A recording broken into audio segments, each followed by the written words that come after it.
half part of this poem that we discussed 3 stanzas of this poem yet.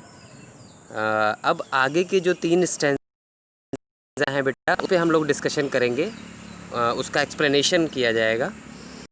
So if when you are walking around your yard you meet a creature there who hugs you very very hard, be sure it is a bear. If you have any doubts, I guess give you just one caress. अब यहाँ देखिए बेटा, जैसे ये yard एक word आया है, yard देख रहे हैं. यार्ड मीन्स क्या होता है? यार्ड मीन्स होता है वॉल कवर्ड एरिया, एक ऐसी जगह जो चारों तरफ से दीवार से घिरी हो, उसके चारों तरफ दीवार बनी हो, वो यार्ड कहलाता है. आंगन कह सकते हैं आप उसको. If when you are walking around your yard you meet a creature there. और जैसा कि हम लोग ये डिस्कस कर रहे थे पिछले पार्ट में कि अगर आप वर्ल्ड के जो है वो ईस्टर्न कंट्रीज़ में जाते हैं, उनके जंगलों में जाते हैं, और जैसा कि पोएट जो है कैरोलिन वेल्स इस पोएम के थ्रू जो है एक ह्यूमरस वे में किसी क्रिएचर को, किसी बीस्ट को जो है आइडेंटिफाई करने का एक कुछ रूल्स बताना चाह रहे हैं कि जैसे कैसे किसी जानवर को जो है वो आइडेंटिफाई किया जा सकता है ह्यूमरस वे में. तो वो बताते हैं कि जैसे आप कहीं घूम रहे हों अपने आंगन में वहाँ पे, और वहाँ पर आपकी मुलाकात एक क्रिएचर से हो. If when you are walking round your yard you meet a creature there who hugs you very very hard. यहाँ हग्स मीन्स टू एम्ब्रेस, गले लगाना, कि एक ऐसा क्रिएचर आपसे मिले जो आपको ज़ोर से गले लगा ले. Be sure it is a bear. तो पोएट के अकॉर्डिंग ये वो रूल है जिससे कि आप ये आइडेंटिफाई कर लेंगे कि वो जो जानवर है जिसने आपको ज़ोर से गले लगाया वो और कोई नहीं, वो भालू है. If you have any doubts I guess. और अगर आप फिर भी नहीं समझ पाते हैं, जैसे एक बार, अब जैसे भालू का गले लगाने का मतलब ये होता है कि भालू इतनी ज़ोर से गले लगाएगा कि आप जो है वो एग्जॉस्ट फील करने लगेंगे, है ना. तो if you have any doubts I guess he will give you just one more caress. अब ये केयरस क्या है? Loving touch. Caress, loving touch, वो भालू की तरफ से, आपकी तरफ से नहीं.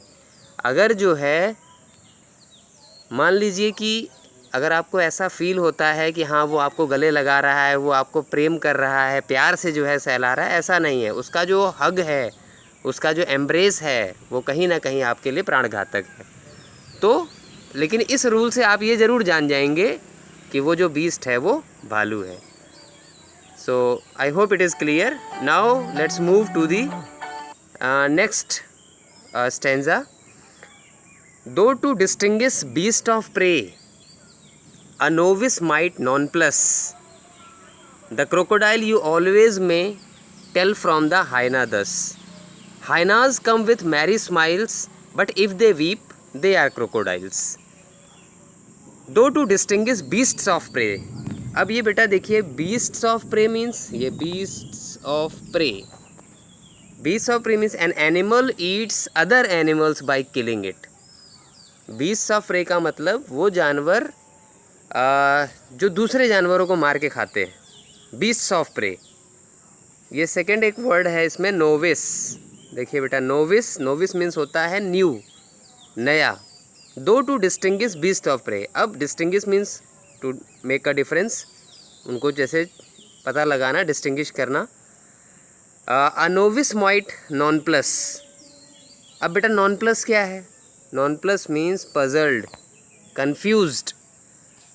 तो जब आप आगे बढ़ेंगे उन जंगलों में, और आगे बढ़ेंगे, और जो है और तरह तरह के जैसे आपको बीस्ट दिखाई देंगे, जैसे बीस्ट्स ऑफ प्रे दिखाई देंगे, तो एक नई चीज़ आपको और पजल्ड कर देगी. एक नया जो है वो एक सरप्राइज़ आपके सामने होगा. The crocodile you always may tell from hyena thus. तो the crocodile you always may tell from the hyena thus. तो hyena come with merry smiles. अब आप उन दोनों में पहचान कैसे करेंगे कि the crocodile you always may tell from the hyena thus. कि अब हाइना मीन्स आप समझते हैं लकड़बग्घा होता है, क्रोकोडाइल मगरमच्छ होता है. तो hyenas come with merry smiles, कि जो लकड़बग्घे होते हैं वो उनकी एक आइडेंटिफिकेशन फीचर है, कह सकते हैं आप, कि वो मुस्कुराते हुए होते हैं। और वही जब आंसू निकलने लगे उनकी आँखों से तो वो क्रोकोडाइल है। यानी कि जब वो हंसता हुआ आ रहा है बीस्ट, जो बीस्ट ऑफ प्रे है, जब वो हंसता हुआ आ रहा है तो समझ लीजिए वो हाइना है, वो लकड़बग्घा है। और जब वो रोता हुआ आ रहा है, आपको उसकी आंखों से आंसू आते हुए दिख रहे हैं, तो वो क्रोकोडाइल है। So let's move to the third stanza of this poem and the last stanza of this poem. The true chameleon is small, a lizard sort of thing. He hasn't any ears at all and not a single wing. If there is nothing on the tree, 'tis the chameleon you see. So the true chameleon is small. अब यहाँ पे true chameleon is small means जो सच में गिरगिट होता है। chameleon means what? गिरगिट। तो the true chameleon is small, कि वो छोटे साइज़ का होता है, उसका शरीर बहुत बड़ा नहीं होता है, बहुत ज़्यादा विशालकाय नहीं होता है। अ लिजर्ड सॉर्ट ऑफ थिंग, किस तरह का होता है? जैसे कोई छिपकली होती है। ही hasn't any years at all, और उसका एक ये फीचर होता है कि उसके पास कान नहीं होते हैं। And not a single wing, और उसके पास पंख भी नहीं होते हैं।